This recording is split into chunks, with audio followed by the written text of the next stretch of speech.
The Silence Breakers are named Time's People of the Year for 2017. We have all the details. A former Today Show colleague gives people an update on her friend Matt Lauer. Meghan Markle's road to royalty. Insiders telling us why Meghan is perfectly prepped for life in the palace spotlight. Beyonce and Jay-Z, what saved their marriage? You might be surprised. Plus, the Queen Bee presenting Colin Kaepernick with the Muhammad Ali Award. This is the first time that I miss someone in that capacity. Maks and Val Chmerkovskiy gushing over Max's son Shy. Find out who that adorable baby really has wrapped around his finger. Plus, Gwen Stefani and Reese Witherspoon tell us how to holiday like the stars. And Dax Shepard is here live telling us all about working with Jessica Alba in their new movie. It is all today on People Now.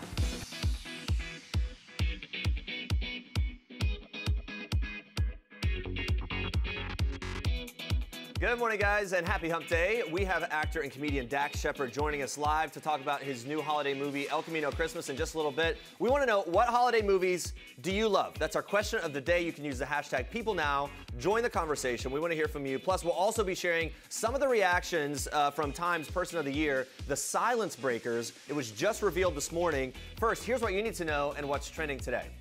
A former Today Show colleague is speaking out about morning show host Matt Lauer, telling people the ousted anchor is, quote, weak and broken and ashamed by his own admission. The colleague continued, adding, he is my friend, he is human, and he is flawed, but is he going to use his power to be a predator on women? Until I see solid evidence of that, I just can't believe it. We don't know the details, unquote. Lauer was fired from NBC last week after the network received a detailed complaint from a colleague about inappropriate sexual behavior. A source later told People that Lauer was let go due to sexual misconduct with that woman throughout 2014, including at the Winter Olympics in Sochi, Russia. In the wake of his firing, several insiders have told People that Lauer was allegedly often unfaithful to his wife of 19 years, Annette Roque. Women have also anonymously accused him of sexual harassment and assault in reports published by Variety and the New York Times. In this new interview with People, the former colleague goes on to say, all of us are career women, and not one of us would have put up with an environment that's as distasteful as has been described. There was never anything I was offended by on any level. I wouldn't have put up with it. Neither would any of us. Lauer broke his silence on the allegations in a statement Thursday morning, saying there are no words to express my sorrow and regret for the pain I've caused others by words and actions. To the people I have hurt, I am truly sorry. Lauer went on to allege that some of what is being said is untrue or mischaracterized, but acknowledged that there is, quote, enough truth in these stories to make me feel embarrassed and ashamed.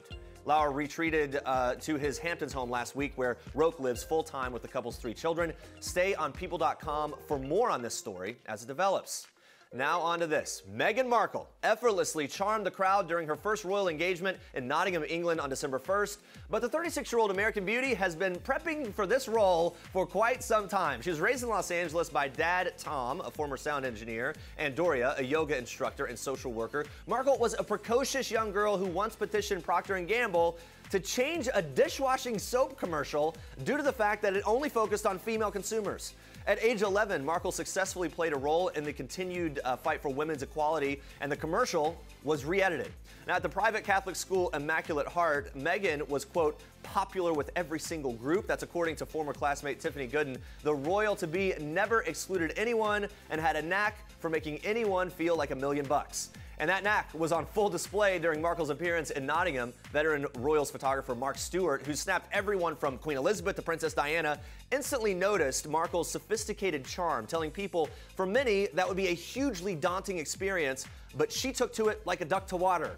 Those who knew Meghan before she met Prince Harry say that her star power was equally matched with poise, confidence, and focus. After her 2-year marriage to producer Trevor Ingleson ended in 2013, Markle continued to build on her humanitarian work, speaking passionately about women's rights and advocating for diverse beauty ideals and embracing her biracial background. Director Matt Weiss, who worked with Meghan on a 2006 TV movie, says the star's incredible smarts left a lasting impression, saying, Meghan's a smart, worldly, beautiful, passionate person, but I would never have expected her to cross paths with Prince Harry. Makeup artist Ruby Hammer echoed Weiss's sentiments, adding that she's a very intelligent, lovely woman. She knows what she wants.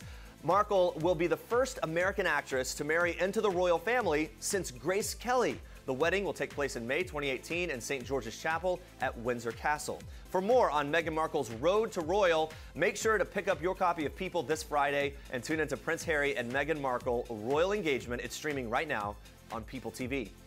Guys, Jay-Z and Beyonce have one little person to thank for saving their marriage. Their oldest daughter, Blue Ivy, an insider revealing to People they are, quote, very proud that they overcame huge marital issues and happy that they were able to move on as a family. Having 5-year-old Blue Ivy may have been what ultimately saved the couple's marriage. The insider adding, if it wasn't for Blue Ivy, they might not be together. It was very rough for them to stay married. It took Beyonce a long time to trust again. She was struggling to move on and forgive, but keeping her family together was very important. The report comes on the heels of Jay-Z recently opening up about how he and Beyonce worked through infidelity. In a recent interview with the New York Times Style magazine, the rapper said that he was unfaithful to his wife of 9 years because he had, quote, shut down emotionally. The rumors of possible cheating came to a head in 2014 when footage was released of him and his sister-in-law Solange getting into that quarrel in an elevator after the Met Gala. Of course, that went everywhere. The rapper told the magazine, the hardest thing is seeing pain on someone's face that you caused, acknowledging his new album 444 and Beyonce's 2016 visual album Lemonade were informed by their struggles. He added that listening to the raw tracks, quote, was uncomfortable, but he said, we have a really healthy respect for one another's craft. I think she's amazing. The power couple was able to eventually work through the heartbreak in therapy. The duo welcomed twins Rumi and Sir in June, and they have since bought a mansion in Bel Air. The insider saying that they are both very happy to be together. Having more babies together made them even closer, and we're glad to hear that things are going well for them. Guys, Colin Kaepernick was honored with the Muhammad Ali Legacy Award last night at the Sports Illustrated Sportsperson of the Year ceremony at the Barclays Center in Brooklyn. According to Sports Illustrated, the award is, quote, given to individuals whose dedication to the ideals of sportsmanship has directly or indirectly impacted the world. Muhammad Ali famously refused to fight in the Vietnam War in the 60s, causing him to be jailed and his title to be stripped. Kaepernick, who became known nationwide for kneeling at football games during the national anthem in protest, felt honored to accept the award for his bold stance, saying, quote, I accept this award not for myself, but on behalf of the people, because if it were not for my love of the people, I would not have protested. And if it was not for the support from the people, I would not be on this stage today. The entire moment was a true display of unity. Comedian and Daily Show host Trevor Noah presenting the award, and Beyonce herself showed up to hand the award to the former 49ers quarterback. Twitter exploded with joy that Queen Bee handed off that enormous honor. At @official_lament tweeted, Beyonce representing Colin Kaepernick, the Muhammad Ali Legacy Award to piss racist people off once again. At Seek Prof said, love seeing black royalty lift one another up. Heart emoji, fist emoji. Trevor Noah brought out Beyonce to give Kaepernick the Muhammad Ali Legacy Award. Beyonce emerged as a figure for black empowerment in 2016 with the release of her platinum-selling album. Its single, Formation, was tinged with Southern Gothic imagery and charged with racial and political lyrics. Her taking the time to present the award further cements that she will undoubtedly continue to be an advocate for African-American issues. Beyonce continues to sort of take that platform, take the stage for those things. So great, and congrats to Colin Kaepernick there. All right, let's check in on our question of the day. We are asking you guys, what holiday movies do you love? This is a tough one. I know, it is hard. To narrow down anyway. Yeah, well, Jenny writes, A Christmas Story is one of my favorites. Yep. That's a really good one. Allie writes The Holiday, starring Kate Winslet and Jack Black. Oh, yeah. Which has become like this go-to thing. Yeah, Suzanne writes, Retro, of course, It's a Wonderful Life. It's a timeless classic. And I will say one of my proudest moments as a father is that my two little girls love Elf. Okay. Like, I'm so pumped that they're like, Daddy, we want to watch it all year. And I do too. Yeah, I like How the Grinch Stole Christmas. Yeah, there you go. Do we have more in the social computer? No? Well, we do have comments coming in using the hashtag #PeopleNow. So thank you again for hashtagging that and joining on the conversation. All right, let's take a look. Let's take a look at the tweets coming in. I'm so proud of you, ladies. It says, so proud of all women. Spoke so proud that I voted for you, and here we are. Time Person of the Year is the Silence Breakers, women who created a movement that inspired the world and changed the course of history. Really incredible, obviously, people reacting to that person. Yeah, Anissa says, I'm so proud of Taylor, of every person featured on the Silence Breakers, and everyone who has come forward and spoke their truth. You are a true inspiration for all of us. Yeah, and continuing, people kind of pouring in with that. The Silence Breakers got the award. There couldn't be more deserving person than them. Kudos. Of course, people reacting again to that Time Person of the Year. Yes, Ashil says, when Holly says, you didn't break us, we didn't even bend. Hillary was right, we are stronger together. Time Person of the Year, the Silence Breakers. Yep, and keep on going. We have another one here. The incomparable Tarana Burke created the movement that just won Time's Person of the Year. The Silence Breakers. Tarana, thank you for creating #MeToo. You gave so many of us a voice, and your work from all these years ago only has become more powerful. So proud of you. So people really supporting this. Yeah, obviously. It's trending right now, and everyone's talking about it. Yeah, so. #MeToo and the Silence Breakers on the cover of Time for the Person of the Year. There you go. All right, Andrea, more trending news for us in Star Trek. We were talking holiday movies. Now, holiday plans are underway for some of your favorite stars in today's edition of Star Treks. It's beginning to look a lot like Christmas, and Gwen Stefani is gearing up for a down-home holiday with all of her boys. The singer opens up about what it's been like spending Christmas at Blake Shelton's Oklahoma home with their 3 sons, Kingston, Zuma, and Apollo, saying, quote, Oklahoma has been really fun for the boys and for my family. Last year, the boys had their dad's Christmas and then my Christmas, and then we went to Oklahoma, so they got to do 3 Christmases. Well, it sounds like the boys got a lot of presents last year. Stefani grew up with strict holiday traditions and admits that change has been a little weird, but says going country for her man is easy. I mean, he is the sexiest man alive after all. Can't be that hard. The couple is starting their own set of holiday traditions, including singing a seasonal duet called You Make It Feel Like Christmas, which is part of Gwen's debut holiday album of the same name. Now, she will star in an NBC special also titled You Make It Feel Like Christmas, which airs December 12th at 9 p.m. on NBC. Well, I can't believe the time has already come for Christmas gift giving and New Year's resolutions, but hey, here we are. And Reese Witherspoon is ready. If you're ever so fortunate to get into a gift exchange with the Big Little Lies star, food is the way to her heart. The actress reveals that she has a sweet tooth in particular. Gingerbread houses, cookies, and chocolates are a surefire way to make it onto her nice list. And she's a pretty good gift giver as well. Witherspoon's secret is that she takes the time to really think about what people like. Her go-to gifts are monogrammed napkins or a beautiful box of chocolates for the host of whatever event she's invited to. For her daughter Ava, she's planning to get a piece from Tiffany & Company so it can be an heirloom for years to come. Now, Reese is a big fan of getting timeless pieces for her kids because she still has the special earrings that her mother gave her when she was younger. And when it comes to the new year, she's not one to make any resolutions. Her philosophy? Just keep striving to be the best version of yourself at all moments. I like that. Well, she does have a goal for her production company, Hello Sunshine, though. She hopes to create opportunities for female directors and female writers by hiring more in the new year. Now, that is definitely spreading good tidings. Well, exotic vacations, sexy photo shoots, double dates with Max and Peta. Looks like things are certainly heating up between Dancing with the Stars' Val Chmerkovskiy and Jenna Johnson. Now, Val opened up about where the happy couple stands today and how someone has baby on the brain. Incredible. Yeah. Amazing. And in a very similar way, you know, my life has changed because of that, and I find myself to be the best version of myself I've ever been, so. She's awesome. You said earlier when he was talking about it, you've got the bug. I do. The fatherhood bug. She heard you. She doesn't know. Yeah, I did hear it. She does. She would love to be, you know, I think she would love to be a mother, but I mean, she's also has so many incredible things going on in her life, and I would feel very selfish to kind of interrupt them for 9 months. But definitely soon, hopefully, right? I mean, we're gonna do it old, you know, last century style. Get married first. Yeah. And move for the kids and all that next. Okay. I'm like the Nike in this point. Just do it. Just do it. Val and Jenna, who've been dating on and off for the past few years, kept their recent romance mostly out of the spotlight. So what made Val decide to go all in on social media? Yeah. I'll be honest. I'm tired of fighting this because, you know, I realize people and Hollywood are obsessed with romance and love stories. I feel like it's private, should remain private, but at the same time, I understand I can't be a hypocrite. You know, I'm on Instagram kind of sharing our vacations and my love for her constantly. But I'm not gonna talk about it in any other way. It's like, and well, here it all is. Yeah, right. It is. Yeah. No, I'm happy. I'm happy that I feel very lucky as well, and yeah.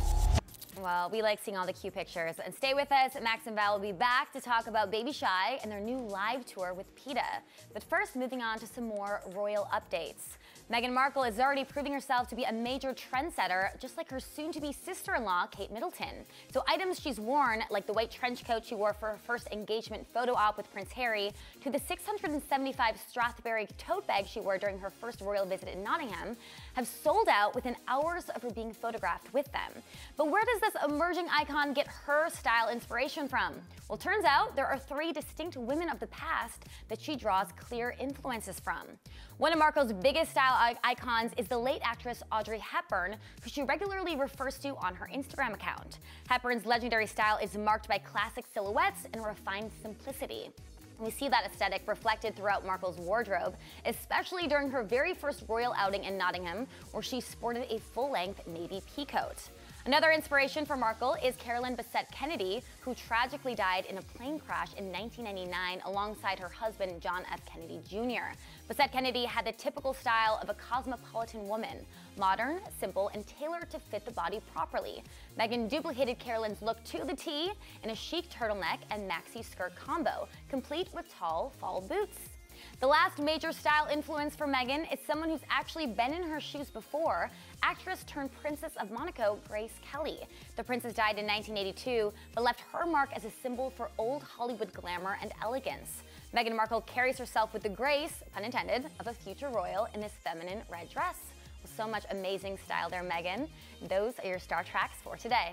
All right, guys, still ahead. Dancing with the Stars brothers Maks and Val Chmerkovskiy are opening up about all things Baby Shy and how he has the whole family wrapped around his little finger. Plus, the hilarious Dax Shepard joins us live. We're talking movies, babies, love, and yes, even toilet paper. Stick around for that, but first... It's time for Oh Snap! And skin is in for Robin Thicke's pregnant girlfriend, April Love Geary. The model bared it all American Beauty style to celebrate her 23rd birthday. Thicke surprised Geary with a romantic stay at the Beverly Hilton Hotel in Beverly Hills on Tuesday. The Lost Without You singer showered his expecting girlfriend with romantic gifts like bouquets and chocolates and some of that bubbly, sparkling cider, that is. It looks like he did well. April said on Instagram, "I have the best boyfriend in the world." And she loves rose petals, I've heard. Apparently. All right, caught in the act. That's Jesse James Decker's 2-year-old getting caught going through the Christmas presents early. The 2-year-old could not wait to open his presents, so he took matters into his own hands. The little guy gave his mom big puppy eyes and a little pouty lip and then tried his luck again. Got caught trying to open another present. 20 minutes later, crafty guy tried a total, guys, of 5 times to bust into those presents early. But Santa knows everything. You better quit it while he's ahead. He's going to get a lump of coal in that stocking. But he's so cute, though, right? Look at him. Well, they grew up so fast. Gisele Bündchen and Tom Brady's little girl, Vivian Lake, turned 5 yesterday and is already a natural poser like her famous mommy. The family celebrated during a beach getaway where they splashed around in the water. Both parents were gushing about how big their girl is getting on Instagram. Tom Brady captioned his Instagram post with a proud "Daddy loves you." And Gisele posted as well, saying, "5 years ago, our family was blessed with a little sunshine that made my heart complete." How cute. Here he is, the man, Dax Shepard, a man of many talents. He's proud of it. Look at him. Lucky for us, he is here live to talk about movies, babies, and even toilet paper. Yes. Thank you for being here. It's good to see you. There will be no topic uncovered. Yeah. Before we get into your many projects, including toilet paper, we have to talk about one of the most adorable date nights of all time. So you rented out a roller skating rink for your wife, Kristen Bell. That's adorable. I have to know, who is the better skater? Well, I'm a much better skater. You are. As you might expect. But what comes with that arrogance was a really hard crash, too. Okay, really? Because unlike, Kristen just played it safe. She's very competent, very athletic gal, coordinated. Okay. But I had to show off, so I was trying to shoot the duck, as you do on roller skates, between friends of ours, and they moved over at the wrong time, and I hit the deck really hard, going at least 20 miles an hour. Has skating always been a thing for you? Because for me, like in junior high, we used to do it. No, was it roller skating or blades? Because that was always, is it the skates or the blades? Skate. Come on. No, I have nothing against rollerblading. Yeah. But yeah, as a kid in rural Michigan, that was like going to the Super Bowl. It was the thing, right? Like that's when you see all the girls and the whole thing. It's like one of my most traumatic life experiences happened at the roller rink in my town, which was the 4th and 5th graders raced each other and you won a free Coke. And I was in 4th grade and I beat this kid, Brian, who was the favorite. And I went and got my free Coke and I was skating with it and I was so excited. I was about to take a sip and he skated by and smashed it in my face. Oh my gosh. So then you simultaneously knew you were destined for great things, but it also was going to come at a price. Yeah. All these life lessons. Right? It was a very short-lived victory. Yeah. All the ladies here were absolutely swooning when that video came out. What's been the most romantic thing you've ever done for Kristen? If you had, I mean, we got into this really crazy one-upmanship of, so she was doing a movie in Alaska and I was shooting Parenthood and I couldn't go and she was going away for a long time, but then my schedule changed and I didn't tell her, so I got the seat next to her on the airplane and I sweet-talked the Gates representative to let me on the plane early. So when she went to sit down, I was in her seat reading a newspaper, and she kept going, excuse me, sir, I think you're in my seat, and I wouldn't lower the, and then she noticed, like, those hands look familiar, and then she started bawling when she saw that I was on the flight. And then so she did it to me on the way back, and then it got into they get dangerous. Yeah, okay. Like, the only way to top her would be like, I'm flying the plane. Yeah, right. Never saw this coming. That's so amazing, though. No, it's good. Yeah, By the way, you're setting an kids impossible now. bar for the rest That all ended, though. Did it end We with have the kids? kids now, so we don't do anything. You guys are so cute. I feel like, do we still use the term couples goals? I think don't know. maybe. I think but here what we makes try your, to. like, what's the key to your relationship? Like, what makes it so effortless? Oh, it's not effortless. It seems effortless. It though. seems effortless, but I think we're pretty honest about, we do couples therapy. We're very, we work it like a job. Because it won't just, relationships aren't just perfect. They don't just, you meet, oh, this is a perfect match, and then you put it in neutral and coast into your golden years. Or at least in my experience, that's not how it works. So. Yeah, because you're obviously both very busy. Yeah. How do you carve out that time to have those one-on-one dates and everything? We just do. You just commit to things like if I say, hey, what are you doing Thursday? That is never going to happen. But if I put something on the calendar like, hey, by the way, December, we're skating. It works out. Then it works out, yeah. You can circle it in early. But you do have to take it as seriously as you take your work commitment. Right, yeah, you're right. It has to be scheduled and you have to prioritize it or it doesn't happen. You naturally sort of will drift into your own little things. Yes. So, all right, you guys are giving us all good date night content for Netflix and chill. You are. Your new film, El Camino Christmas. Doesn't chill imply something sexual? Yeah, it I'm does. old, but I've interpreted it as that, right? Yeah, you pop on Netflix and then you get crazy. That's no, exactly not right. always. That is the meaning. Yeah, I clearly. know. that is definitely I what feel Netflix like and this chill is means. disseminated into a male-female interpretation of what Netflix and chill. Yeah. But we're not gonna be chilling because El Camino Christmas is gonna have us right there. Yes. You, Jessica Alba, Tim Allen, raunchy comedy. I have a huge mustache in it, so if it leads to chill, I'm impressed. Or maybe we can't help ourselves because, as we know, the mustaches are sexy. Yeah. Look at that. Well, Alba is in it, so that helps. Yeah. All right. So tell us about the being on the set with all of you together. Seems like it'd be a lot of fun. It was a tremendous amount of fun, and in fact, I did the movie solely because Vincent D'Onofrio texted me and said, we're starting a movie together in 2 weeks, because he and I are buddies, and I'll do anything he does. And then it turned out to be this really fun experience, and it was at home, which is lovely, and the movie turned out really great. It's kind of a throwback, kind of Coen-esque Christmas movie. Do people constantly come up to him still and say, sugar water? I want sugar water. That was he was the guy in Men in Black. Well, I'm one of those people. Are you? I always say, where do you keep your dad? That's another one of his lines from Men in Black. Oh my gosh. It's a really funny cast. I mean, you and Tim Allen are hilarious comics. Were there ever like prank wars? Are you into that kind of thing? I'm not. I always let people down. Exactly. When you do it for a living, it's like if you detail. I used to detail cars, and my car is the dirtiest car in the world because I just can't bear to do it on my own time. So I'm too lazy to prank people. All right. Except for my wife. Except for your it's wife. romantic. Yeah, I'll do it. Yeah, that's where I'll muster it up. She also has a holiday movie out, Bad Moms Christmas. How fierce does the competition get in your household between Christmas movies and everything else that you're doing? All the money goes in the same bank account, so it's just an across-the-board win. I want nothing more than for there to be 75 Bad Moms movies. I want it to be like turn into bad grandmas at some point. Just keep it Your kids are a little young to watch these movies, 4 and 2, correct? Yes. But what are they most excited about when it comes to Christmas? Because it's right around the corner. They are, they love the decorating. They love the colors. My wife's insane, as you probably know if you follow her on social media. So we have a living Christmas tree in our house. Oh, wow, okay.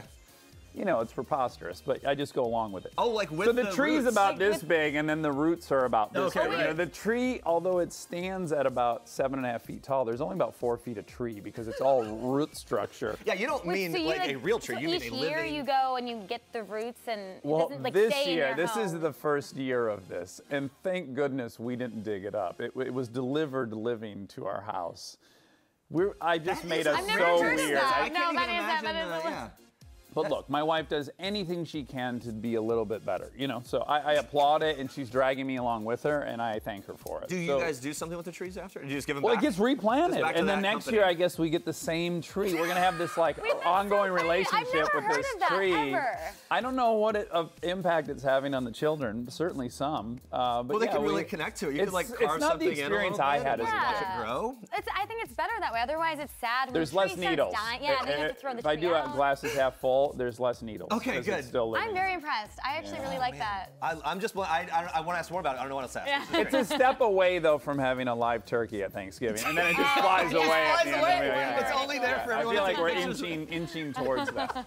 All right, speaking of Christmas, you guys have this coordinated outfit thing. Are you going to do ugly Christmas sweaters or matching pajamas or something? We do everything from sun up till sundown. In this season, we dress the same. So it'll be sweaters in the daytime, and then we transition. Well, by the way, our best look ever is that one right there. And then we go into matching jammies. Yeah. There you go.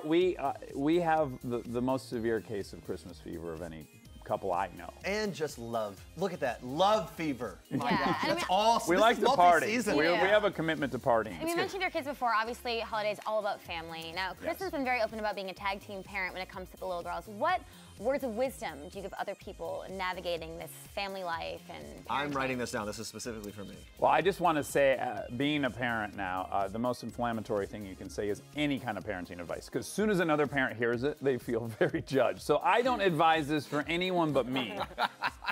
But something that's counterintuitive is the more structure and the more boundaries and the more consequences that we give our kids, the safer they feel. It's kind of counterintuitive. So I think a lot of parents are, the lunatics are running the asylum, but not at our house. We'll see how that turns out. Yeah. And other really cool news, Kristen will be hosting the SAG Awards this year. This is the first time that they've ever had a host. Yeah. Is she preparing? Is she nervous? You guys running bits? She is excited. And for me, it's one other night I'll be making dinner for the kids, and so I'm very happy for her, but it just means more work for me. Do you help her, kind of like prep monologues or anything, or? We do, yeah. I write a lot of bits for her, so if she's doing a commercial or she's doing anything really, I'll usually get what's written, and then I'll take a stab at it, and we kind of horse around at home and see if we can't make everything she does the best it can be. Let's make the And we turn. do that for each other. Let's make the turn here. Yeah. Talk about your daughters. They're young. They have accidents. But lucky for you, you are partnering with Charmin to clean up all those spills. That's right. Let's talk about this, the new project. A lifetime supply of Charmin toilet paper is, I guess, somewhere in the works here. I should hope so, I would because it's a imagine. damn fine product. Yes, right. But no, they have actually, Charmin's doing the coolest thing ever. It's in New York City. It starts today and it goes through December 24th. They have built 14 amazing bathrooms in Times Square. So if you're out shopping and nature calls, which it shall, you go into these incredible bathrooms that There's are one of them. themed. There's Under the Sea, there's Everest, there's Throne Room. And they're just super dope bathrooms that they clean after you get out every single time. Bear I in have space. two little kids. I love it. The Yeah, Charmin that's Bear in space. And when you're in New York City and you're with two little kids, they have to go to the bathroom every 50 seconds, and finding a can is nearly impossible. So I was like, hell yeah, I'll be a part of that. Well, honestly, in New York, that's a big thing. Is it's really hard to find bathrooms. Oh yeah, you're under a stairwell Yeah, like or you this, or you and you're like, oh my god, I wish I had a Or you hazmat have to suit. buy a coffee just to use the bathroom. That's right. And then These you buy people. that coffee, and then you need to go to the bathroom again, Yeah. and it's then- a cycle. And they they get don't you. have Yeah. great toilet paper like Charmin in those Or bathrooms. any. No, they're or the any. worst. Sometimes there's Oh no my toilet Thank you. paper. You just pointed out I didn't even think of that. You're right. It's the cheapest, worst TP One ever. If there even Yeah. is toilet paper. Cardboard. You got to triple ply it yourself. You No gotta one wants to do that. manufacture your own paper. Charmin tweeted an interesting thing here. It's would you rather, and I wanted to get your take since this is serious business here. All right, Okay. a public bathroom with a freshly cleaned seat but no toilet paper, or one with a warm seat but plenty of toilet paper. Would you rather? Well, no toilet paper is not an option unless you're carrying your own toilet paper, which I'm not. So I would have to go with a filthy bathroom and an excess toilet paper. Okay, got Yeah, it. I think that's all Because our I'd choice. clean up and then I'd build a bird's nest. Who values a warm seat that much that they don't need to have the teeth? Also, I wouldn't want it to be a warm seat. No. That's true. That's Someone right. was just That means here. you're just seat, on but the not a heel warm- Yeah, of just someone something. else. Unless you're in a super high-end sort of upscale Yeah, but that's restaurant. probably not the case. Again, these are cleaned after every use. Can you Yeah. imagine? Charmin That's toilet great. paper talk for your morning, guys. This is good. This is good stuff. Thank you. Yeah, thank you so Thanks much. for having me. Yeah, I honestly can't wait to go see these No, I know. I bathrooms. want to check them out. Sincerely, they are the Roman baths of your bunk. They are as decadent as you can imagine. I love it. All right, guys, be sure to check out the new Netflix flick, El Camino Christmas. It drops this Friday, December 8th. Check that out as well. Thank you so much. Thank you. Thank you guys. The way he talks about his son is crazy. He's amazing, Oh, man. he's He's like, amazing, but you know. Today he came, man, he ripped a water bottle.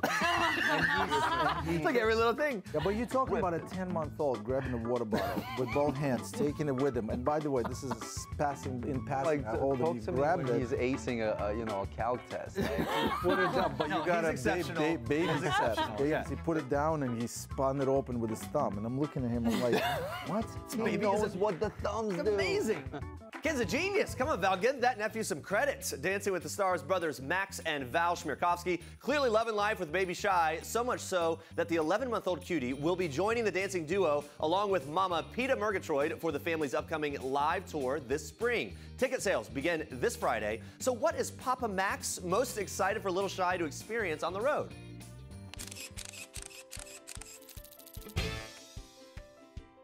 You know, for me personally, I can't wait for the opportunity for him to see the country, to experience the tour bus, and you know, not in the way of like just shaking in the back of the bus. No, but right. It's a little different. I want to see what it will do for him later on. I want to know, though, of the three of you, you guys and then Peta, who's the most likely to change a dirty diaper? Ask me who changed the first diaper. Oh, yeah? Who Was changed it it? It was me, yeah. Imagine if my answer was not. It was the nanny. It was actually the nanny. It was the first and last. No. I thought it would be of value if I did, and then I did, and it worked, and I was like, oh, great, I can do it. You know, this is the first time that I miss someone in that capacity. We traveled our entire life. You know, we're okay with being, you know, alone on the plane in a different country, different continent for extended period of time and all that. You know, we miss each other, but not like this. This is crazy. Yeah, no, Val, we've seen videos of you and Shy dancing and everything. Does Shy have you wrapped around his finger at this point? Yeah, he's the man, Prince Shy. I mean, we're all obsessed with him. He's so charismatic already, and he's got Jordans for the next 5 years. Okay, he's good to go, good to go.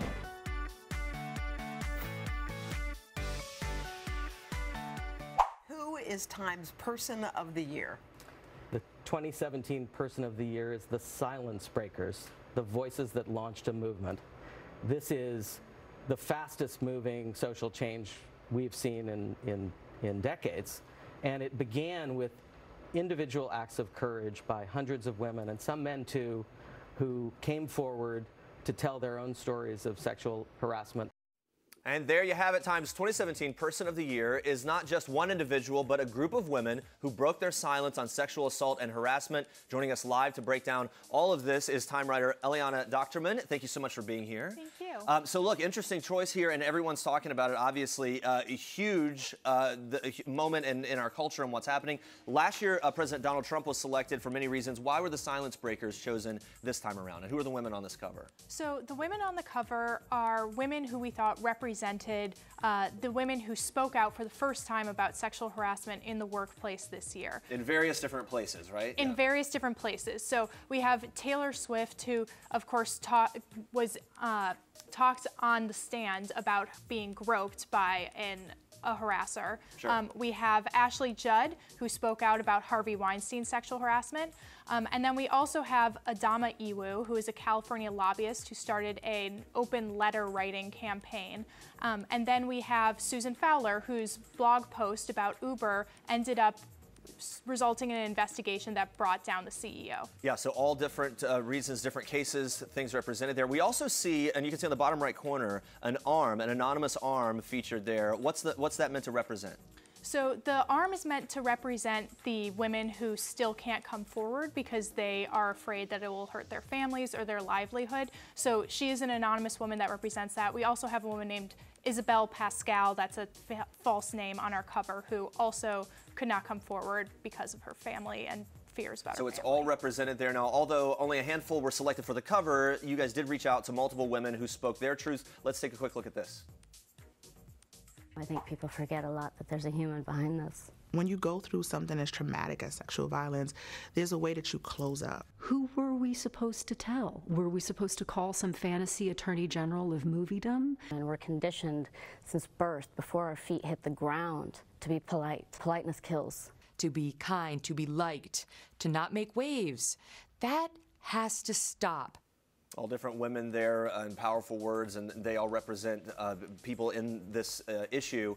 One noticeable missing from the cover, Rose McGowan. We did see her there. Rose McGowan, of course, was involved in that first wave that ultimately brought down Hollywood mogul Harvey Weinstein. Why wasn't she featured on the cover, and kind of what is her contribution to this issue? So the idea behind the cover was to show women from many different fields. So we have an agricultural worker on the cover, we have somebody in politics on the cover, and then we, of course, have people in the Hollywood and music world on the cover. And Rose was obviously a huge part of bringing down Harvey Weinstein, and we do have our full Q&A and video that you can read online. But we wanted to, represent as many different fields on the cover as we could, so we could only have so many movie stars. Makes sense. No, it's a very good representation there on the cover. Obviously, we see this huge cultural moment. Was this an obvious decision? What's the selection process for Person of the Year in that cover? So the selection process happened months ago, and so what I can say from my perspective is I started doing research on the women that we might feature in this package back in October, and we made a decision in October to invest the time and money to go ahead with this project. Now, before I let you go, I have to ask about this. President Trump now famously tweeted that he took a pass at being named Times Person of the Year. Just recently tweeted about that, got lots of headlines, lots of response. Did his tweet affect this decision at all for the cover of Time? No, we never tell people that they are going to be Person of the Year or say that they will probably be Person of the Year. And as I said, this decision was in the works as far back as October, long before that tweet. All right, very good. Thank you so much for joining us. Thanks for all the information, guys. Check out the latest issue of Time and the Person of the Year. Well, while Prince Harry and Meghan Markle have been the center of everyone's attention lately, Prince William and Princess Kate have been keeping a very busy schedule. Today, the royal couple, who's expecting their third child, is heading to Manchester for a few royal engagements all across the city. The first stop on their visit is the BBC Children's Department to see how they run interactive workshops called Stepping Out Sessions. The royal couple took part in a Q&A session with a young person who told his story of his mental health challenges. The Duke and Duchess then took part in a feedback session with young children from Friars Primary School. They talked about mental health and how they can cope with it. They were also able to talk with the children on how to help inform TV programming. The main stop on this visit is to the Manchester Central Convention Complex for the Children's Global Media Summit. The event is focused on informing and redesigning the future of media and technology for the younger generations. The Prince will attend a short private meeting related to the Royal Foundation Cyberbullying Task Force before giving a keynote speech at the conference in the afternoon. Princess Kate, who is pictured wearing an L.K. Bennett coat over a red goat dress, will join a private roundtable hosted by Sesame Workshop and the Charitable Foundation for Sesame Street on a research commissioned into kindness. Well, for more updates on the rest of Prince William and Princess Kate's day, head to people.com. All right. All right, well, let's check back in on our question of the day. One last time, we're asking you guys, what holiday movies do you love? All right, John writes, a Charlie Brown Christmas, the classic. Oh, yes, that is the classic. Sean writes, Miracle on 34th Street, the original one, and Die Hard. All right, and we have more tweets from Time's Person of the Year, the Silence Breakers. Yeah, a lot of people are tweeting about this. It's trending right now. Claire says, they spoke, they won, and they won't stop speaking. Best award of the 2017 Silent Breakers. Yeah, that's so great. All right, and there's some more there as well. Alyssa Milano tweeting, I'm honored to be part of the Time Person of the Year issue with Tarana Burke. This is for every woman who came forward. This is for every woman who was brave enough to say, #MeToo. I hear you, I stand with you, I see you, I am you. So it's really great to see her speaking out as well. Look, lots of women involved in this issue on the cover and in the pages of the issue. And that's saying to everyone who had the incredible courage to tell their story, this is for you. I love that. Yeah, so lots of comments coming in for that, for the hashtag #MeToo. Lots of comments about many other things as well with our question of the day. And Matt Lauer, obviously, that story continues in this week's issue of People. Some colleagues speaking out, people are responding to that as well, looking at it and saying that, you know, people are broken and ashamed, or maybe he's only broken and ashamed because he got caught. People are saying some of those things. Michelle tweeting, "You're only broken and ashamed when you get caught. What was he before he got caught? No one is invincible. Eventually the skeletons in the closet come out." Well, I think we're in this new phase where now we're kind of tracking the people that had these allegations and everything, and then they have to go to their normal lives and maybe recover or ask for forgiveness. Yeah. And it's going to be, you know, you're going to have to see how the public reacts to this. Yeah, and you know, public reaction is one thing, and then hearing from the colleagues is another. And I think it's really interesting in this week's issue to hear some of those personal stories of people who worked with them and seemingly no clue. And then no idea that it was going on. Yeah, which is maybe even more telling about how some of these things, these allegations anyway, can sort of play out. Anyway, thank you so much for commenting, guys, and using the hashtag #PeopleNow. We'll have a new question of the day for you tomorrow, so come back at 8:30 a.m. Eastern. Coming up tomorrow as well, hear actress Renee Russo's hilarious story about filming a sex scene with Pierce Brosnan in the 1999 classic film The Thomas Crown Affair. She has an amazing story about this. Plus, Crazy Ex-Girlfriend star Vincent Rodriguez III opens up about dropping 25 pounds for a special episode of the show. It's really good. He was a really fun interview. Well, thank you so much for watching. For now, we leave you with one last thing from actress Renee Russo. Enjoy. Bye, guys. Hi, I'm Renee Russo, and this is one last thing. Let's see how good I'm going to be at this. Okay. My last girls' night out. Okay, this is crazy, but I don't remember a last girls' night out. Maybe I had a fun time at my girlfriend's house, but I would like to tell you that I had a last night out with my girlfriends, but I don't remember one. The last time I laughed so hard, I cried. Well, probably the last time I laughed so hard, I peed. Oh, that was with my girlfriend, and she's a Rolfer, so I was being Rolfed, and we laugh that hard every time I'm on her table. And let's see, my last big splurge. My last big splurge. Oh, shoot, did I have a splurge? Actually, I did. I bought a tree. I bought, not a big one, but a tree. That was my last splurge. Wait, you bought a tree? What kind of tree did you buy? Well, like a sycamore tree.